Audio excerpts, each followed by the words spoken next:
네, 오늘 설교 제목은 당신은 하나님의 멋진 아들입니다 라는 제목으로 하나님 말씀 선포하도록 하겠습니다.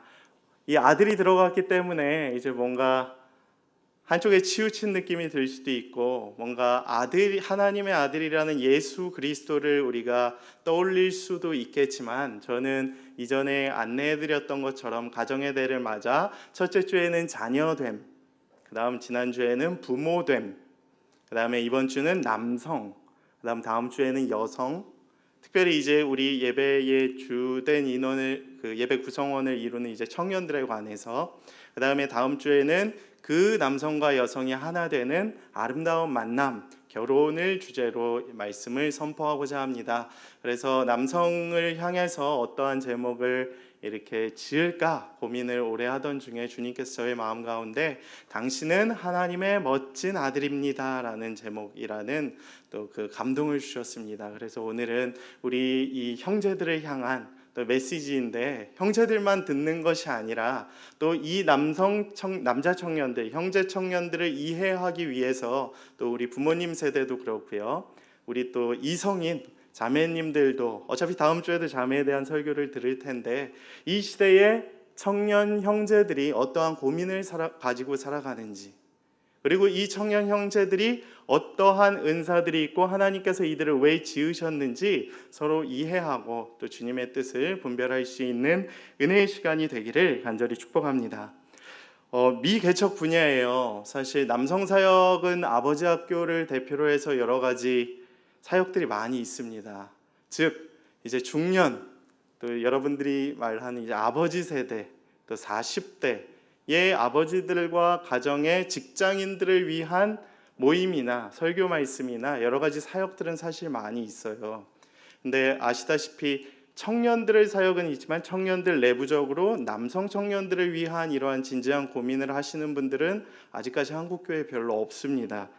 그래서 저도 굉장히 힘들었고, 또 이 설교를 굳이 해야 되나 라는 마음도 있었지만 하나님께서 늘 저에게 이러한 감동을 주셨고 꼭 필요한 주제라고 생각을 했기에 오늘 말씀의 주제를 잡았습니다. 계속해서 오늘 이 한 번의 설교로 모든 것이 변화되고 또 모든 여러분 남성들의 어려움들이 극복되는 것은 아닐 수도 있습니다. 그렇지만 우리들이 이 주제에 대해서 오늘 나눈 것을 가지고 또 계속해서 기도하고 살펴보고 서로 주의하며 나눌 때에 또 주님께서 주시는 큰 아름다운 열매들이 계속해서 맺혀갈 수 있게 되리라 믿습니다. 그것을 믿음으로 함께 기도해 주시는 우리 동역자분들 되기를 간절히 축복합니다. 제가 20대 초반의 평신도로서 신앙생활을 하던 중에 이런 생각이 들었어요. 하나님께서 왜 남자와 여자를 구별하여 창조하셨을까? 질문이 생겼어요. 왜 그런 질문이 생겼느냐? 단순히 차별, 호기심 때문은 아니었던 것 같고요. 제가 이제 남자 청년으로 살아가면서 빡빡한 수직적 군대 문화, 남자분들은 아시죠? 군대 제대하고 나면 이제 모든 사회 시스템이 다 군대 문화와 같은 느낌. 왜냐하면 다 군대 갔다 온 분들이 많기 때문에 아직까지 한국 사회에서 그러한 좀 빡빡함들이 있어요. 그래서 복학을 했는데 어떤 선배들이 군대 선임과 같다라는 느낌을 받았어요. 전역까지 하고 복학을 했는데 군대 갔다는 느낌을 받으면서 이놈의 한국 사회는 참 이 빡빡한 수직적 군대 문화가 언제쯤 없어질 수 있을까? 이러한 고민이 생겼습니다. 두 번째, 술을 강요하는 강압적 분위기. 이것도 견디기가 어렵더라고요. 학교를 들어갔는데 이 남성 선배들이 이 가옷 딱 잡고 저를 앉히고, 야, 너 술 안 마시냐? 이러면서 강요하는. 마시고 싶으면 마실 수도 있지만 이제 좀 그런 강압적인 분위기가 너무 싫었어요. 성적 이런 음담패설을 하는 분위기들. 그래서 제가 사실 05년도에는 자퇴를 하는 경우도 있었었는데 그런 어려움들이 있었습니다. 그리고 음란함과 자위행위, 남자 청년으로서 겪었던 현실적인 여러 가지 고민과 어려움들 때문에 제가 하나님께 그러한 질문을 가지고 나아갔어요. 하나님, 왜 굳이 남자와 여자를 구별하시 창조하셨고, 남자가 가지고 있는 역할, 남자가 가지고 있는 책임감, 이 세상에서 그리스도인 기독 남자 청년으로 살아가야 할 역할이 무엇이 있을까요? 저 너무 힘들어 죽겠어요. 하나님이 도와주시든지 답을 내주시든지 어떻게 좀 해결을 해주십시오. 이런 질문을 던지기 시작했었습니다. 세상에서 믿음의 형제로 청년으로 살아가는 게 정말 쉽지 않구나, 힘들어 죽겠다라는 고백을 하며 나의 이런 고민에 대해 답을 주는 사람은 어디 없을까? 답을 주는 어디 사역은 없을까? 답을 주는 교회나 신앙 서적 같은 건 없을까? 엄청 많이 찾아봤죠. 근데 생각보다 별로 없더라고요. 그 당시에 제가 8년 전에 이 고민을 했는데, 그때 선한목자교회에서 믿음으로 사는 남자들 이런 모임 시작할 때였습니다. 유기정 목사님께서. 서적은 하나도 없었고, 대부분 이제 중년 남성을 위한, 은퇴 후에 이제 그 남자들을 위한 이런 사역들, 책이 나오기 시작할 때였습니다. 그래서 저의 고민은 쌓여만 갔죠. 나는 기독 청년으로서, 남자로서 살아가기가 힘들고 고민이 많은데 아무도 나의 그런 고민에 관심을 가져주지 않는 것들이 너무 싫고 어려웠습니다. 그러던 중에 대학부 공동체에서 어떤 형을 만났어요. 저보다 딱 2살 많은 S 무슨 형이었는데, 그 형을 만남이 이제 제 인생의 터닝 포인트가 되었습니다. 그 형이 리더였거든요. 저는 그 당시에 이제 순원이었고, 그 형은 순장이었죠. 근데 순장이었는데 특화순을 만든 거예요. 어떤 순이냐? 하나님께서 기뻐하시는 남자들의 모임이라는 제목, 일명 하기남이라는 제목을 가지고 순 모임을 시작했습니다. 저는 깜짝 놀랐어요. 이 형 뭐지? 얘는 뭐지? 막 이런 생각이 들었어요. 그건 무엇이냐? 바로 형제들만 순에 이렇게 가둬두는 건 아니죠. 모아두고 모임을 하는 거예요. 그게 말이 되나? 난 이런 생각이 들었어요. 저도 물론 그런 고민을 했지만, 이 형이 형제들만 구성을 해서 갓 제대한 이제 우락부락한 형제들 한 8명을 이렇게 서로 모아두고 순모임을 하는 거예요. 그러니까 얼마나 삭막하겠어요. 근데 상상이 안 됐는데 굉장히 참신하다는 생각을 받았습니다. 그리고 그게 저에게 충격이었고 감동과 은혜가 되었습니다. 이런 모임이 가능하구나.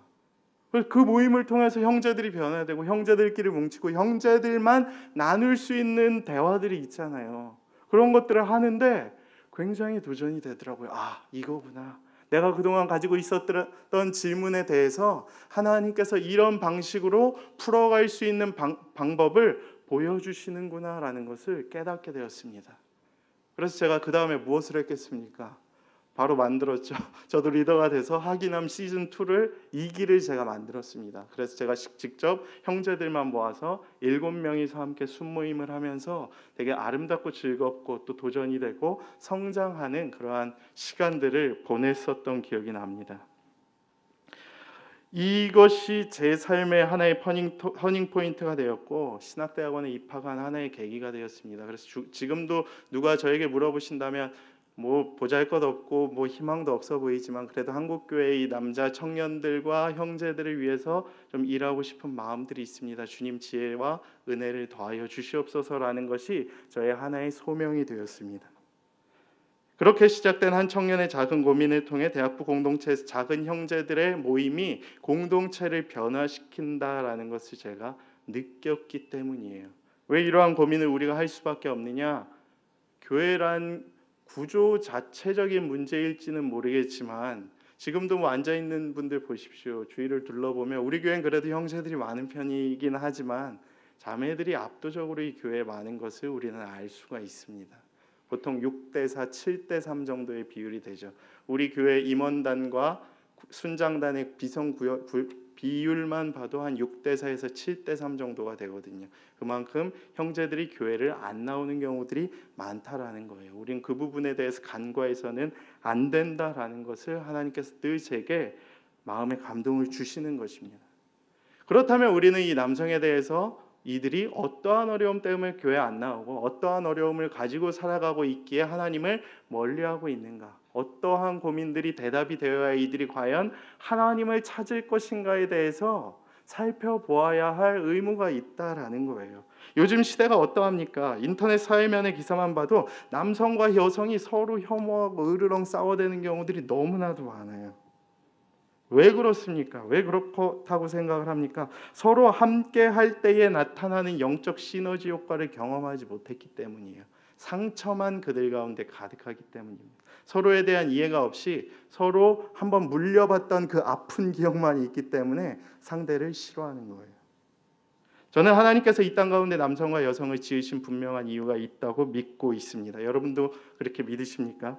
그것은 한 성별이 차별받기 위함이 아닌, 서로 무시하고 혐오받고 비난하기 위함이 아닌, 한 공동체 내에서 남성과 여성의 역할이 분명히 있다는 것을 제가 경험했기 때문입니다. 그리고 하나님께서도 분명히 우리를 그렇게 구분하여 지으셨을 때에는 그와 같은 이유가 있을 것이다 라고 믿었기 때문입니다. 창세기에도 그러한 말들이 계속 나와요. 창세기 1장 26절 28절에도 보면 하나님이 남자와 여자를 구별하여 창조하셨고 라고 되어 있거든요. 굳이 구별을 하셨고 아담에게 돕는 배필이 필요하여 하와를 지으신 거 아니겠습니까? 서로의 상관관계가 반드시 있다라는 거예요. 우리는 이것을 알아야 한다라는 것입니다.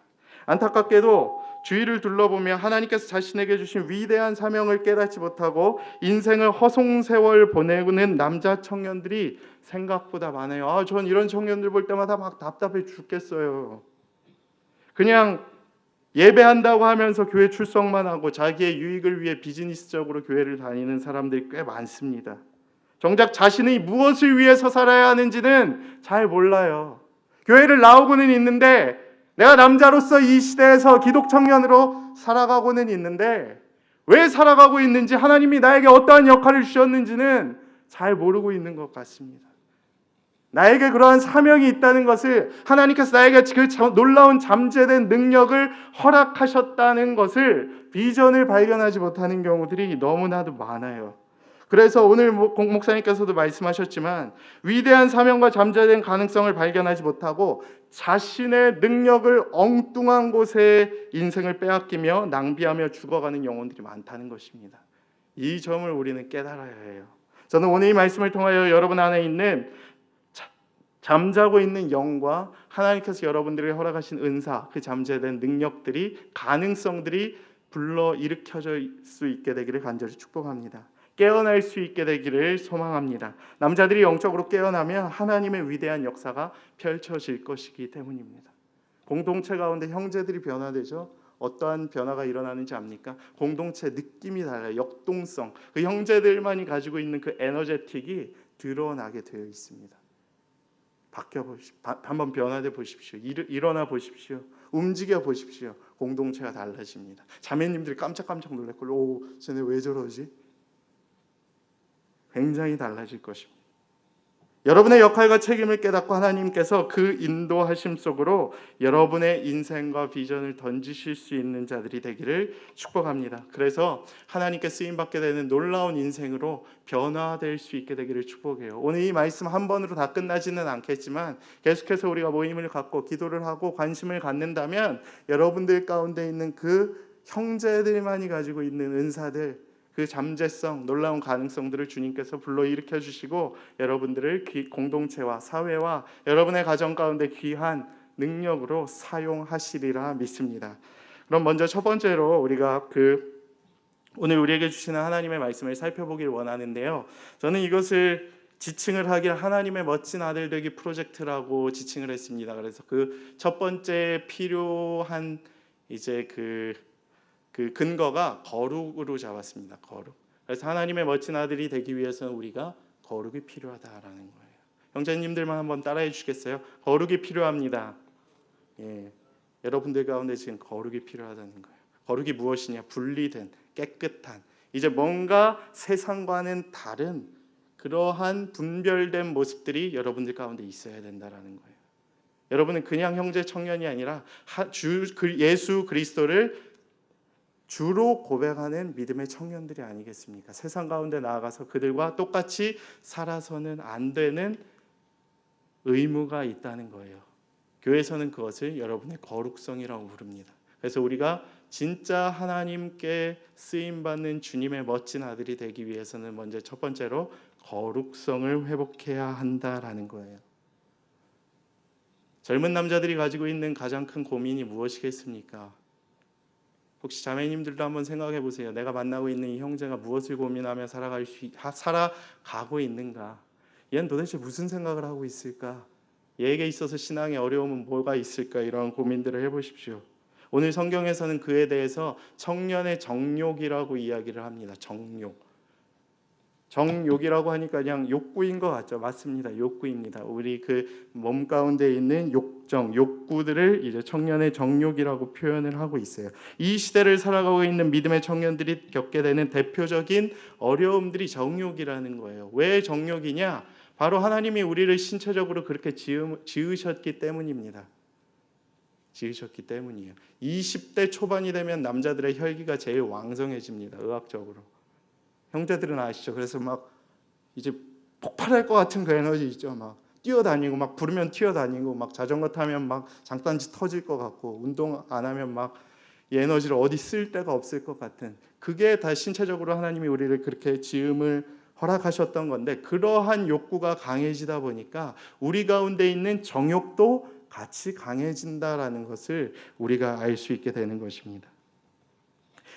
저는 그래서 이제 육체적으로 우리가 그러한 혈기가 왕성하기 때문에 우리 가운데 있는 이제 성적인 정욕들, 또 명예욕들, 또 우리 가운데 있는 자라고 있는 그 다른 것들을 이제 탐하고자 하는 욕정들이 이 시기에도 가장 폭발적으로 증가를 하는 거예요. 여성분들은 아시겠지만 이제 남성들이 그렇게 이제 20대 초반에 막 이렇게 혈기왕성하다 떨어지는 이런 그래프들을 많이 봤을 거예요. 그러한 거랑 비슷합니다. 근데 저는 이것을 이겨내고 우리가 피하는 능력을 갖춰야 우리가 거룩을 회복할 수 있다라고 봅니다. 오늘 주님께서는 우리에게 이렇게 말씀을 하십니다. 너는 청년의 정욕을 피하라. 이거를 맞닥뜨리고 싸워서 이기고 승리하고 정복하라고 이야기를 하시지 않고, 우리 가운데 있는 그러한 죄성을 인정하고 우리가 연약함을 인정하고 이것을 피하고 주님의 은혜를 구함으로 말미암아 정욕을 이길 생각을 하라라고 가르쳐주고 있습니다. 여러분 절대 착각하지 마셔야 될 게, 교회만 다니고 예수님을 믿기만 하면 우리 가운데 있는 그러한 정욕들이 가라앉혀지고 이길 수 있게 될 거라고 착각을 하면 절대 안 돼요.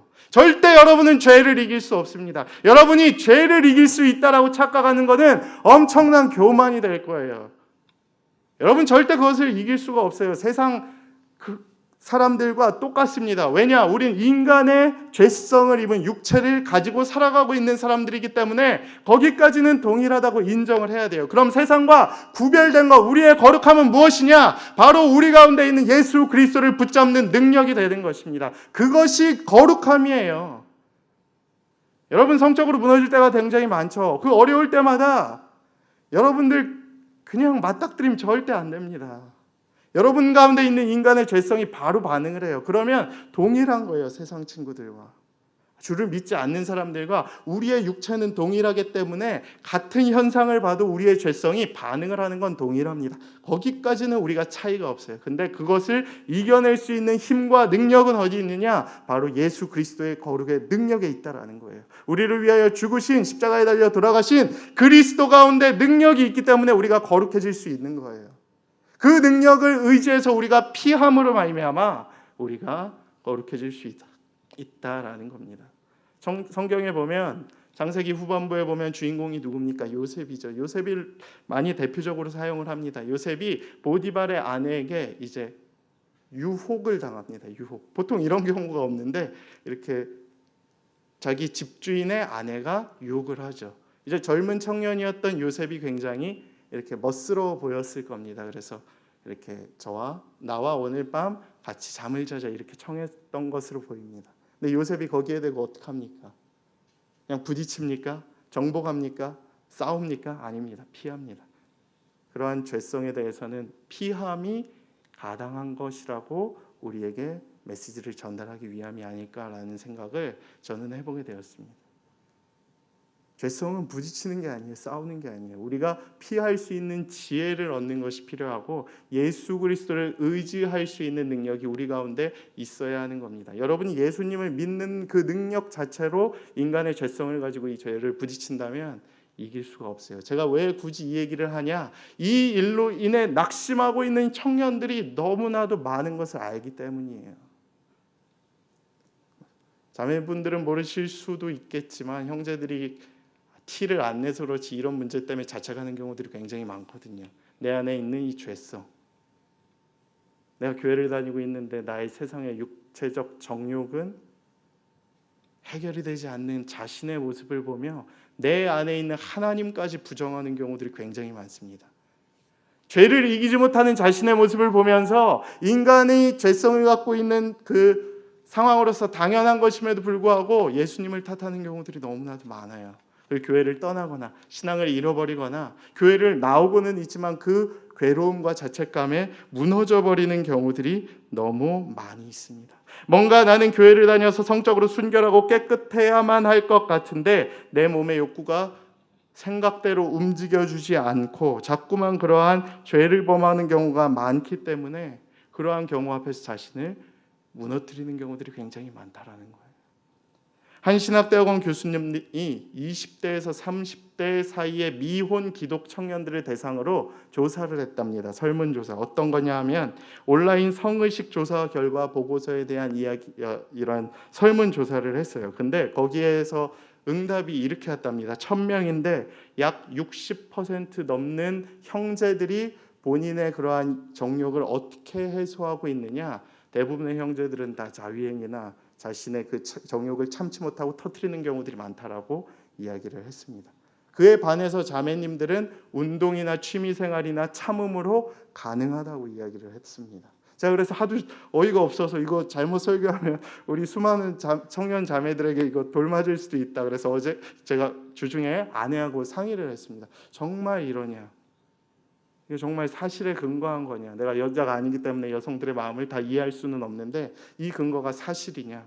어느 정도 일리가 있는 사실이라고 하더라고요. 그것은 무엇을 얘기하냐? 정죄 청년들에게 그만큼 참기 어려운 사실이 이 성에 대한 부분이라는 거예요. 육체적 정욕 중에서도 제가 작년 겨울 수련회에는 술 문제, 쾌락의 문제, 성욕의 문제 다 나눴지만 오늘은 특별히 시간이 많지도 않고 이 부분에만 좀 집중을 하려고 하는 이유가 바로 이것 때문이에요. 형제들이 이 부분에 어려워하고 이 부분 때문에 어려워서 힘들어하는 경우들이 너무나도 많기 때문입니다. 그러면 우리는 이 부분에 대해서 어떻게 접근해야 할까요? 그냥 묻어두어야 할까요? 아닙니다. 저는 공동체 모두가 이 문제에 대해서 심각하게 생각하고 함께 기도해야 해결이 될 수 있다고 믿습니다. 예수님의 은혜를 구해야 돼요. 예수님의 은혜를 가지고 우리가 피해야 돼요. 예수님의 은혜를 가지고 우리가 거룩함으로 나아가는 행위들이 필요합니다. 먼저 첫 번째로 내 안에 반복되는 연약한 죄를 발견하십시오. 사람은 이게 반복이에요. 삶의 패턴이 사이클이 비슷하기 때문에 자기가 이제 어느 정도의 내만 있으면 내 삶에 일주일만 놓고 비교를 해보십시오. 내가 많이 짓는 죄의 패턴이 있습니다. 내가 많이 무너지는 죄의 반복되는 현상들이 반드시 있어요.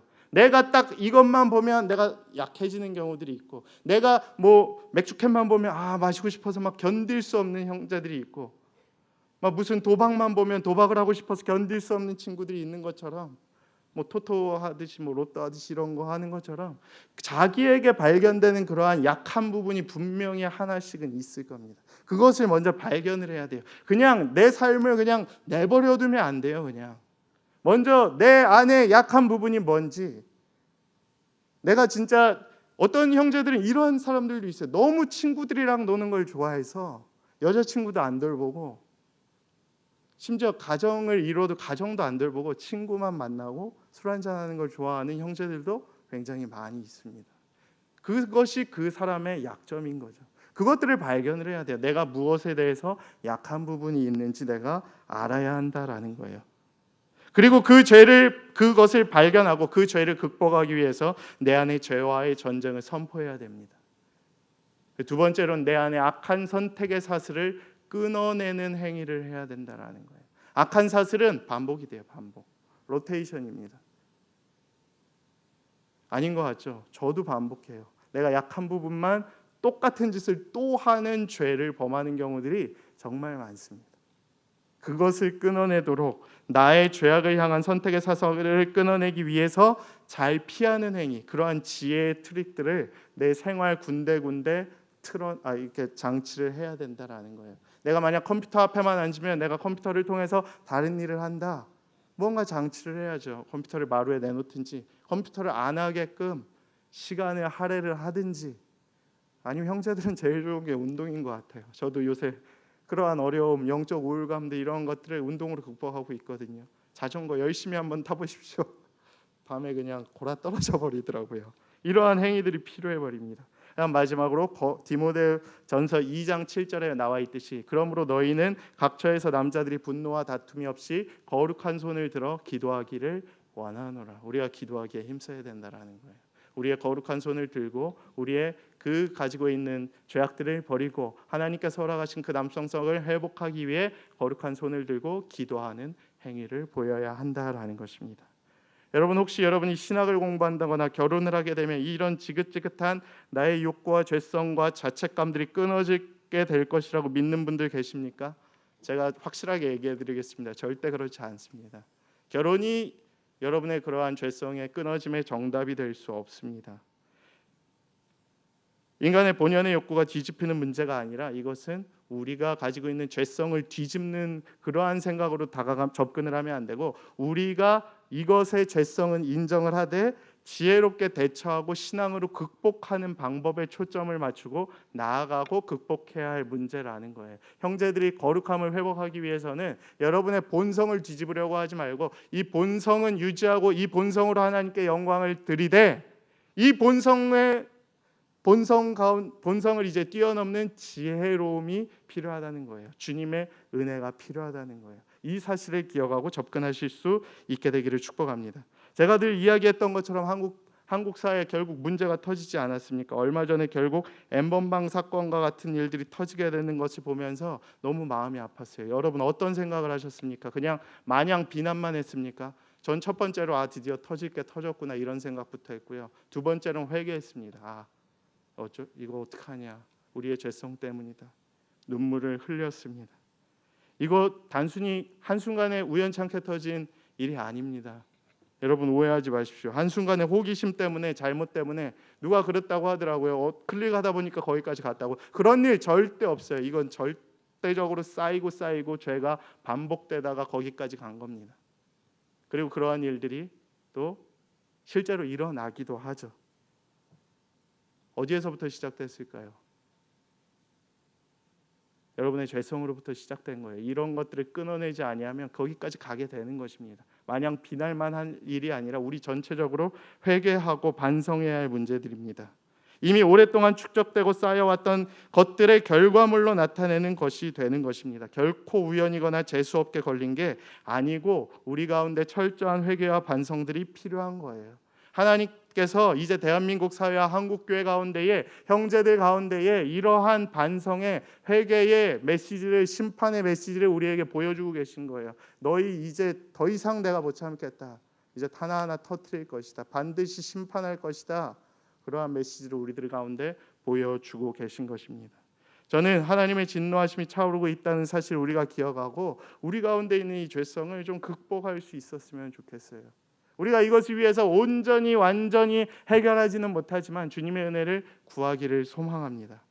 그것이 그렇게 거룩을 회복하고자 하는 간절한 몸부림침이 하나님의 멋진 아들로 여러분들을 만들어주는 첫 걸음이 될 것입니다. 그럼 두 번째로는 무엇이냐? 하나님의 멋진 아들 되기 프로젝트 두 번째는 관계입니다. 관계. 형제들만 따라해 주십시오. 두 번째 관계입니다. 관계. 전혀 관계적이지 않은 목소리인데 관계가 필요해요. 관계. 오늘 성경 말씀 뭐라고 얘기하십니까? 청년의 정욕을 피하고 주를 깨끗한 마음으로 부르는 자들과 함께. 기가 막힌 구절이죠. 주를 깨끗한 마음으로 부르는 자들과 함께 무엇을 행하라고 얘기해요. 결국 이것이 꼭 필요하다라는 거예요. 그것이 바로 관계라는 것입니다. 패역한 세대 속에서 하나님의 멋진 아들로 살아가기 위해서는 혼자서 그것을 하는 것이 너무나도 힘들어요. 심지어 목회자도 마찬가지입니다. 반드시 나를 이끌어주고 지탱해주고 나눌 수 있는 영적 공동체가 여러분 가운데 필요하다는 사실을 기억하십시오. 믿음 생활을 함에 있어서 동역자라는 것이 너무나도 중요한 것임을 기억해야 한다라는 거예요. 오늘 말씀도 동일하지 않습니까? 오늘 말씀이 누가 누구한테 하고 있는 얘기입니까? 하나님이 우리에게 하고 있는 말씀이기도 하지만 이 문서만 놓고 보면 사도 바울이라는 위대한 스승이 제자이자 동역자였던 디모데에게 보내는 목회 서신 아닙니까? 그게 무엇이겠어요? 둘이 굉장히 끈끈했던 동역자 관계라는 것이에요. 동역자 관계. 그러니까 바울이 그 디모데에게 이야기를 하는 것입니다.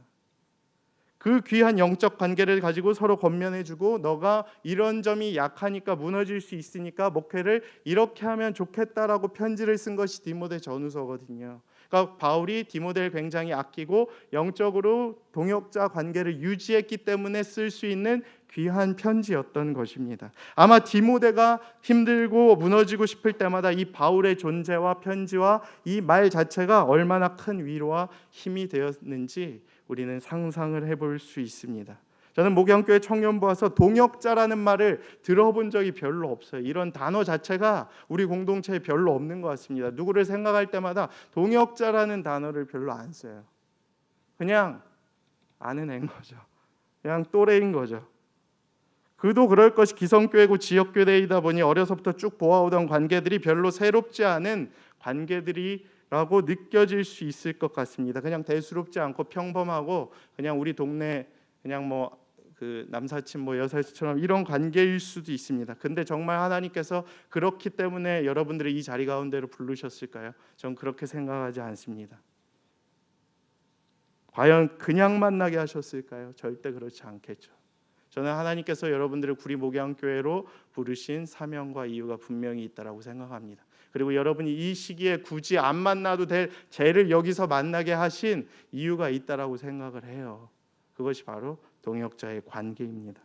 하나님의 창조와 하나님의 섭리에는 결코 우연 따위는 없습니다. 심지어 여러분과 저와의 관계도 마찬가지죠. 굳이 이 시기에 목양교회 안 다녔으면 저를 안 봐도 됐을 텐데 하필 이 시기에 와서 저를 만나게 된 거죠. 저는 그에 대한 이유가 있다라고 생각을 합니다. 다 이유가 있는 관계들을 우리에게 허락하셨습니다. 그렇기 때문에 특히 형제들도 관계를 소중히 여기시고 좋은 영적 관계가 될 수 있도록 끊임없이 기도하시고 노력을 하십시오. 교회 공동체 형제들이 특히 더 적잖아요. 형제들이 사실 의리잖아요. 슈퍼 의리잖아요. 약하잖아요. 그러니까 더 형제들끼리의 모임도 가끔 갖고, 예? 자매들 없이 딱 치킨도 먹으러 가고 찜질방도 가고 게임도 하고 영적 관계를 다질 수 있도록 노력을 하셔야 돼요. 신앙의 동역자를 만드셔야 됩니다. 새롭게 시작되는 순모임을 통해 말씀 읽고 나누고 치열하게 고민하며 세상 속에서 믿음의 청년으로 살아가기 위해서는 우리가 어떻게 살아가야 할 수 있을까 고민을 하는 진지함이 여러분들에게 필요합니다.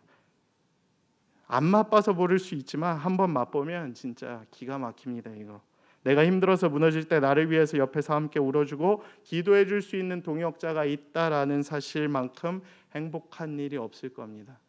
세상에서 줄 수 있는 이런 채움, 소비로 인한 만족들은 한계가 있어요. 한계. 제가 늘 강조하지만 탐욕으로 인한 그러한 채움은 일정 기간이 지나면 다 사라져 버립니다. 근데 영적으로 인한 만족과 채움과 관계들은 이게 꽤 오래 갑니다. 상대적으로. 그리고 더 깊이 있는 위로와 관계로 남을 것입니다. 필요하다면 남성들만의 모임을 시작해 보시길 권면합니다. 좀 여기 청년 2부 형들이 있잖아요. 뭐 하고 있는 거예요? 제가 늘 얘기하는데 자매들이 있을 때는 민망해서 나누지 못했던 이야기들을 모여서 좀 나누세요. 야, 우리 이거 어떻게 극복할 수 있을까? 좀 만나서 좀 쓸데없는 얘기들 좀 하지 말고 PC방 가지 말고 좀 이런 진지한 십자가 앞에 두고 이러한 진지한 고민과 성찰들을 여러분이 해야 된다라는 거예요. 하나님이 여러분을 그렇기 위해 이 자리 가운데 부르셨다는 겁니다. 여러분들 그냥 뭐 커피 한잔하고 헤어질 사이로 부르신 것이 아니에요. 말씀 보고 기도하며 하나님의 은혜를 구하며 나아가실 수 있는 공동체가 될 수 있도록 해야 돼요. 그리고 때로 뭐 무너졌죠. 무너지면 어떡해요? 뭐 저기 있는 주혁이가 다음 주에 저랑 뭐 형제 모임 하는데 아이 뭐 형 뭐 무너졌어요. 아이 뭐 이번 주도 뭐 어려웠어요. 그 자체로 그냥 하나님 앞에 회개하고 다시 은혜를 구하고 일어설 수 있는 게 신앙의 공동체 아닙니까? 도전도 안 하니까 자꾸 무너지기만 하고 은혜를 맛보지 못하고 공동체의 힘이 동역자의 힘이 무엇인지도 모르기 때문에 일어설 수 있는 도전해보고자 하는 능력이 없는 거예요. 남자들만 모이면 되게 어색할 것 같죠? 이상할 것 같죠? 군대 느낌 날 것 같죠? 예, 맞습니다. 약간은 그래요. 약간은 그런데 남성들만이 공유하고 느낄 수 있는 영적 에너지가 반드시 있더라고요. 제가 경험을 해보니까 되게 삭막하게 시작했는데 마지막은 그래도 아름다웠습니다. 좋은 관계들로. 그러한 것들이 일어날 수 있게 되기를 축복합니다. 저도 요새 그러한 어려움들을 겪고 있어서 막 도전을 하고 있어요. 막 교역자들끼리 자전거 라이딩도 가고 막 억지로 부르시고 있지만 저는 그냥 마지못해 가는 척하지만 굉장히 큰 유익을 얻고 있다라는 것입니다. 여러분들도 이러한 관계적인 에너지를 쌓음으로써 하나님의 멋진 아들들이 될 수 있도록 도전하실 수 있는 삶을 살아가시기를 축복합니다. 세 번째는 이것입니다. 바로 믿음입니다. 믿음. 형제들만 따라해 주십시오. 믿음입니다. 믿음. 끝으로 하나님의 멋진 아들이 되기 위해서는 우리의 믿음을 결단을 해야 돼요. 백날 그냥 생각만 하고 말씀만 읽고 이래서는 안 되고 우리가 그대로 살아갈 길을 원한다고 믿음을 결단해야 돼요. 다른 이성과 능력과 논리가 아닌 나의 믿음을 향한 강한 의지와 결단이 이제 여러분의 삶 가운데 필요하다는 거예요. 언제까지 죄악을 반복하냐라는 거예요. 어려운 문제일수록 다른 해결책보다 단순하게 문제를 접근하는 방법이 필요해요. 다윗도 그러지 않았습니까? 골리앗과 싸울 때 계산했습니까? 이 돌팔매 얼마나 하고 사이즈가 어떻고 이거 다 계산하고 나갔나요? 아니죠. 그냥 딱 하나님 붙잡고 돌팔매 딱 5개. 저 같았으면 못 나갔을 것 같아요. 돌팔매가 어쩌고 저쩌고 하면서 창, 활 다 계산하고 준비하고 나갔겠죠. 근데 믿음은 그게 아니라는 거예요. 여호수아도 그러지 않았습니까? 24장 15절 마지막에 보면 말씀과 같이 나와 내 집은 이제 여호와만을 섬기겠노라라고 딱 결단해요. 여호수아가. 그래서 가나안 땅에 들어가고 가나안 땅을 정복하는 수많은 전쟁 가운데서 다 극복하는 굉장히 탁월한 리더십을 보였죠. 처음엔 어땠습니까? 여호수아 모세의 기에 눌려서 나 아무것도 못합니다. 모세 밑에서 어떻게 할 수 있겠습니까? 그 위대한 모세 다음으로 리더십이 됐는데 얼마나 두려웠겠어요. 근데 믿음의 결단 딱 하니까 하나님이 쓰시는 겁니다. 우리의 믿음도 그렇게 돼야 돼요. 거룩하게 살기로 작정하는 아들들의 삶에 하나님의 도우심이 있음을 믿고 그 믿음을 가지고 살아가는 믿음이 필요합니다. 두 번째로는 나의 육체의 정욕을 통해서 나타나는 죄악들은 나의 거룩, 관계, 믿음으로 극복될 수 있다는 믿음을 가지고 살아가셔야 돼요. 극복될 수 없다는 이제 절망과 패배의식을 가지면 그것 자체가 이미 끝난 거예요. 이미 싸우기도 전에 난 질 걸 알고 안 나가는데 이길 수 있겠습니까? 당연히 지죠. 근데 이길 수 있다. 하나님이 도우시면 난 극복할 수 있다. 우리가 함께할 때, 우리가 관계할 때에 우리 가운데 거룩함을 이렇게 사모하고자 하는 열정들이 넘쳐날 때에 우리는 반드시 이러한 문제들을 해결할 수 있다. 하나님께서 도와주실 것이다 라는 믿음이 있으면 극복할 수 있다라는 거예요. 오늘 하나님의 멋진 아들로 살아가기로 결단하길 원하는 모든 형제님들에게 이러한 믿음의 결단이 있게 되기를 축복합니다. 언제까지 세상과 하나님 저울질하며 사실 겁니까? 이제 어느 쪽에 서시겠습니까? 믿음이란 결단이에요. 내가 옳다고 생각하기로 믿고 마음을 먹은 대로 마음을 다잡고 행동하는 것이 바로 믿음이라는 것입니다. 형제들 가운데 있는 어둠의 권세들이 물러나고 이제 주를 깨끗한 마음으로 부르는 자들과 함께 그 믿음의 결단을 하며 달려나가실 수 있는 여러분들의 삶이 되기를 간절히 축복합니다. 시편 112편 6절에서 7절에 보면 이렇게 기록이 되어 있습니다. 그는 영원히 흔들리지 아니하며 의인은 영원히 기록되리로다. 그는 흉한 소문을 두려워하지 아니하며 여호와를 의뢰하고 그의 마음을 굳게 정하였도다. 7절 말씀이 이제 오늘 제가 전도하고자 하는 말씀의 포인트인데 여호와를 의뢰하고 그의 말씀을 굳게 정하였도다. 우리의 뜻과 우리의 마음과 우리의 의지와 우리의 믿음을 하나님 앞에 결단을 하십시오. 의뢰하십시오. 마음을 굳게 정하십시오. 주님께서 여러분을 도우실 겁니다. 하나님께서 남성을 창조하신 것들이 이유가 있어요. 근데 그 이유 가운데서도 오늘은 특별히 한 부분, 한 단락, 우리 청년들, 남자 청년들이 어떠한 부분을 힘들어하며 살아가고 있는지 아주 단편적인 부분만 살펴봤죠. 그러니까 극복해야 할 사람들이 얼마나 많은지 이제 알겠죠. 이건 하나의 그냥 일부, 빙산의 일각인데 이 부분을 건드림으로써 우리 가운데 있는 이러한 남성성에 대해서도 우리가 한번 생각해보고, 우리 어른들도 똑같잖아요. 브라보 집회하고 에제르 집회 하잖아요. 똑같습니다. 지금 청년부판 브라보 집회 하고 있는 건데 여러분들이 그러한 진지한 고민을 시작하셔야 돼요. 저만 하는 게 아니라 여러분들 가운데 그 죄를 극복하기 위한 몸부림침과 결단들이 있어야 합니다. 저만 하면 작년 1년 반 전에도 저만 했죠. 그렇죠? 겨울 수련회 때. 1년 지금 지났습니다. 뭐가 달라졌습니까? 아무것도 달라진 거 없어요. 여러분이 결단해야 공동체가 달라집니다. 저만 결단하면 아무 일도 일어나지 않아요. 죄송하지만 결단하십시오. 달라지기로 작정하시고 이제는 세상이 아닌 하나님의 뜻대로 살아가는 주님의 기독, 하나님의 멋진 아들이 되기를 원한다고 따라가는, 또 결단하는 우리의 믿음을 보이는 청년들이 되기를 간절히 소망합니다. 이 시간 함께 기도하며 나아가겠습니다.